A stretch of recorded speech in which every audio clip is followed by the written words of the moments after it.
We fight for that itch. Rarely do I see any American Italians eating here. But I'm funny how? I mean funny like I'm a clown, I amuse you? Villkoret är att jag får leva. Yes! Yes! Yes! Hey there, welcome to Real Genius. I am Chris Vognar, culture critic for the Dallas Morning News. I'm Robert Wilonsky, city columnist for the Dallas Morning News. Robert, it's March, which means the summer movie season is upon us. Yeah, okay.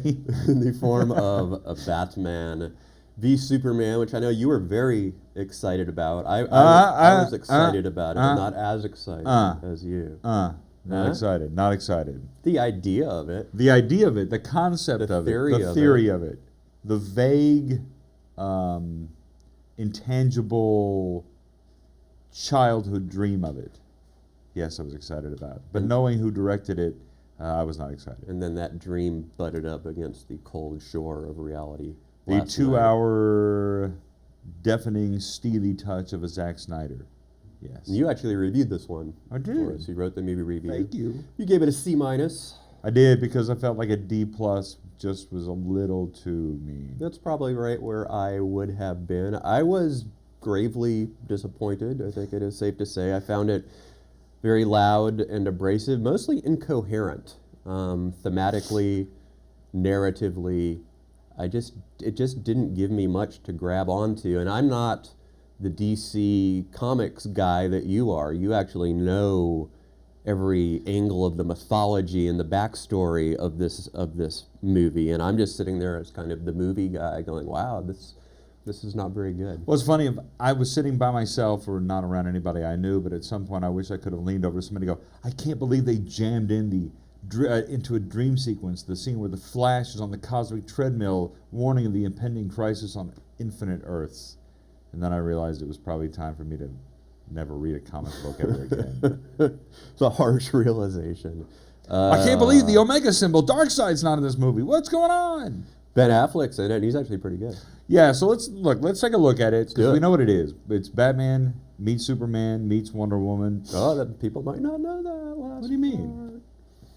There's nothing to spoil. Okay. Wait, before we start this. R. Wilonsky at DallasNews.com. Wait. Can we touch on this first? Sure. So before the movie, Zack Snyder shows up on the screen, the director, asking us not to give away any spoilers, clearly unaware of the fact that there haven't been 512 trailers for this movie, every single one of which gives away every single plot point for this movie. Not to mention every interview he's done for the movie gives away who's in it, what it's about, what's going to happen, the fact that Doomsday's in it. If you know Doomsday's in it, you know Doomsday comes from the Death of Superman storyline, and on and on and on. So the idea that you can't spoil this movie... You're speaking Greek to me. The idea that you could spoil somehow Batman versus Superman is ridiculous. All right. If you ever looked at a comic book, it's spoiled. You know who spoiled it? Zack Snyder, because he directed it. Oh, no you didn't. Suck it. We're going to watch a scene now with Ben Affleck as Bruce Wayne. And is it Cavill or Cavill? Henry Cavill. Henry Cavill As far as you as know. Clark Kent. Let's take a look. What's your position, the Bat Vigilante in Gotham? Daily Planet. Wait, do I own this one? Or is that the other guy? Civil liberties are being trampled on in your city. Good people living in fear. Don't believe everything you hear, son. I've seen it, Mr. Wayne. He thinks he's above the law. The Daily Planet criticizing those who think they're above the law is a little hypocritical, wouldn't you say? Considering every time your hero saves a cat out of a tree, you read a puff piece editorial about an alien who, if he wanted to, could burn the whole place down. There wouldn't be a damn thing we could do to stop it. Most of the world doesn't share your opinion, Mr. Wayne. Maybe it's the Gotham City in me. We just have a bad history with freaks dressed like clowns. I like the fact that Ben Affleck calls him son. Son, what up? I just like the fact he sons him. Because the fact is, I do think that scene's really good. I think there are a few really good scenes in the movie. In fact, I look forward to some smartass going in and editing out everything other than the Batman scenes. Like the 1 hour version? The 1 hour Batman version. Because Affleck is great. I think that he may be the best Batman that's ever been on big screen. It's kind of funny that a lot of us were worried about him, like, oh, can he do this? And as we were leaving the theater after the screening last night, we're both like, well, Affleck was pretty good. The rest of it, not so much. But he actually kind of redeemed it to some extent. He's the most human Bruce Wayne we've ever seen in any of these movies. I love the scene. There's a great scene in which Bruce Wayne wakes up. There's a bunch of wine on the table next to him. He takes a swig out of a glass of wine. There's a naked woman laying in bed with him.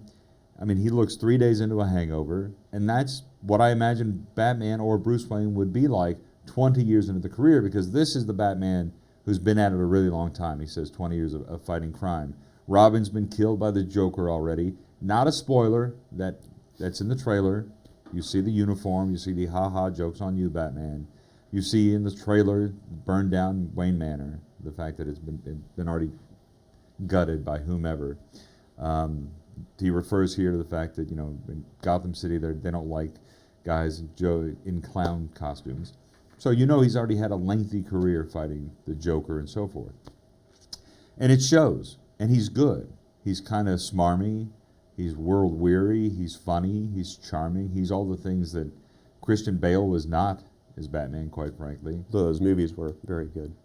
I think they're okay. I think they're a little overrated. I think the second one's fantastic. No, the second one is the masterpiece. I think of all the first DC one's movies. underrated, actually. I think the first one's boring. And I think the third one I hate origin stories, is a little pummeling, but still very impressive. Third one's a mess. Third one feels a bit like this, quite frankly. It does. This movie pummeled me. It's sprawling. I felt sort of pounded into the ground by this movie in a way that I also felt with Man of Steel. I felt like every action scene and every fight scene is just so overdone and stretched out, and I will throw you against the wall, and then you will throw me against the wall, Right. and then we will destroy that building, and then we'll do it all again, and then we'll see in 5 minutes. But I do like the Batman-Superman fight, which comes late and lasts for about 4 or 5 minutes. That's right out of Frank Miller's Dark Knight Returns, which reinvented comic books. I think that sequence is great. I like the fact that this is a Batman who kills. That's very much the Batman of the 1939 comic books. I like any scene with Ben Affleck in it, and that's mitigated by any scene with Ben Affleck and Henry Cavill, because I think Cavill does not do this movie any favors. You said it was Cavill. Whatever it is.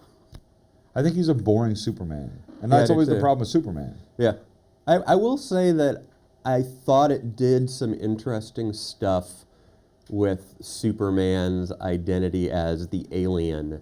The illegal alien. The illegal alien who can't be trusted. I thought it actually worked with that theme in some compelling ways. But it does so. The thing that's infuriating, there's the moment that sets up should we trust or not trust Superman is a sequence involving guns and bullets. Superman wouldn't shoot people. So the idea that I don't want to give away the sequence if anybody cares at this point, but there's a certain point at which you're like, I don't understand how that was the thing that turned everyone against Superman, because it doesn't make logical sense. And I know talking about logic in superhero movies is pointless. But it needs some logic. But there's none. Line. But that's what I'm saying. There's none here. None of the moments in which Superman is the villain make any sense whatsoever. Why don't they trust? What has he done to make them distrust him? Holly Hunter is the senator holding these hearings. What has he done? And I get it. Look, that's the basis for much of comic book literature in the last 20 years. Are superheroes good? Are they bad? Are they vigilantes? Batman talks a great deal throughout the film about the fact they've always been criminals. That's why Batman doesn't trust Superman. He's just the most powerful criminal of them all as far as he's concerned. That's, I think, the more interesting argument than Superman is the all-knowing alien god who might destroy us with his heat vision. That's just a boring discussion at this point. What I find interesting is that you are very much a comics person. You know, as I was saying, these storylines and these mythologies. I am not. I am a casual aficionado of comic books. I know some of the storylines. I know it's historically significant in film to have these two guys meet. So we come at this movie from completely different angles, and yet both of us really disliked it. I gotta tell you, I was really glad I didn't take the kid to see it because he's been bored. I can't imagine sitting through this movie 2.5 hours, and I walked out. My tinnitus was not treating me friendly. It's a loud movie. My ears were ringing. AC/DC wasn't. I know. I was going to say that movie was louder than a bomb. Louder than a bomb. A lot of concerts I've been to. Yes. So yeah, we didn't really like Batman. And we're not alone, by the v way. Superman. I went after I wrote my review. I went back and looked. It is getting savage. Yeah. Good times. Batman v Superman. Not so much. Go watch an episode of the Super Friends. Do that. And we'll Do see you it. next week. All right.